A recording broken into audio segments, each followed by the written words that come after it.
এউডিএফ করিমগঞ্জ জেলা কমিটির পক্ষ হইতে আমরা বিভিন্ন এলাকায় গ্রাসরুট লেভেলের কর্মীদের সহিত যোগাযোগ করে আমরা সংগ্রহ করেছি যে বর্তমান যে ভারী বৃষ্টিপাত চলছে আসাম তথা বরাক উপত্যকা, সেই বরাক উপত্যকার সঙ্গে সঙ্গতি রেখে শ্রীভূমি জেলায় মারাত্মক কয়েকটি অঘটনও ঘটেছে। এর মধ্যে দেখা গেছে জাহানপুরের লঙ্গাই নদীর বাঁধ ভাঙ্গা হয়েছে, সেখানে জনগণের যাতায়াত বিপন্ন হচ্ছে। তারপর দেখা যাচ্ছে আসিমগঞ্জ দুর্লভপুর বাজারঘাট বান ভাঙ্গন হয়েছে, গান্দাই দাসগ্রামে বান ভেঙে জল প্লাবিত হচ্ছে। গান্দাই শাহাপুর এলাকায় এখন পর্যন্ত প্রতিটি ঘরে প্রায় হাঁটু জল পর্যন্ত হয়েছে, কিন্তু প্রশাসনের তরফ থেকে কোনো খোঁজখবর নেওয়া হচ্ছে না।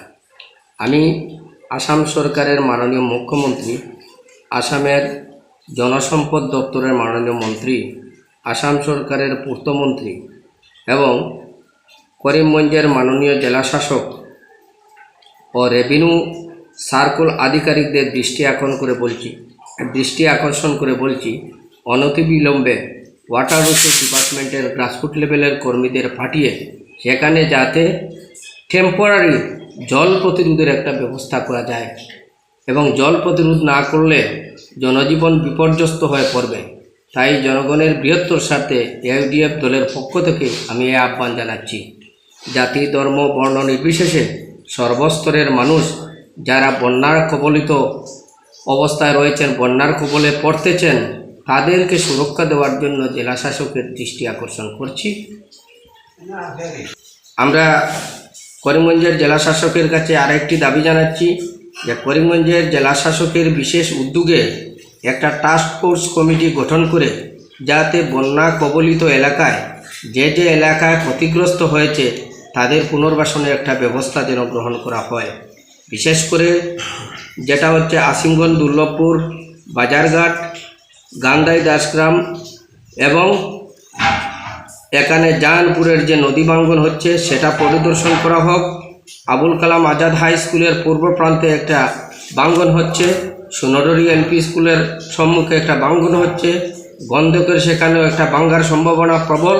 সেটুকু যেন ওয়াটার রিসোর্স কর্মীদেরকে সঙ্গে নিয়ে জেলা শাসক মারফতে ম্যাজিস্ট্রেট পর্যায়ে একটা তদন্ত করা হোক, যাতে জনগণের বন্যা কবলিত হয়ে জনগণ যেন হয়রানির শিকার না হন।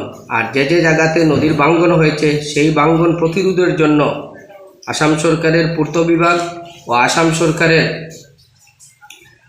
জনসম্পদ বিভাগকে যৌথ দায়িত্ব দিয়ে যেন এই ভাঙ্গন প্রতিরোধের অস্থায়ীভাবে আপাতত জল প্রতিরোধের একটা ব্যবস্থা করা হয়।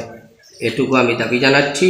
জাতি ধর্ম বর্ণ নির্বিশেষে সর্বস্তরের জনসাধারণকে সচেতন থাকার জন্য দলের পক্ষ থেকে আহ্বান জানাচ্ছি। বন্যায় যাদের ক্ষতি হয়েছে তাদেরকে পর্যাপ্ত পরিমাণে ক্ষতিপূরণ দেওয়ার জন্য সরকারের কাছে দৃষ্টি আকর্ষণ করছি, এবং যেখানে রিলিফ ক্যাম্পের প্রয়োজন হয় জেলা শাসকের তদন্ত কমিটির মারফতে সেটা তালিকা সংগ্রহ করে যেন তাদের পুনর্বাসন এবং তাদের ফ্লাড রিলিফের ব্যবস্থা গ্রহণ করা হয়। জাতি ধর্ম বর্ণ নির্বিশেষে সর্বস্তরের মানুষকে সহযোগিতা করার জন্য আসাম সরকারের কাছে জোরালো দাবি জানাচ্ছি।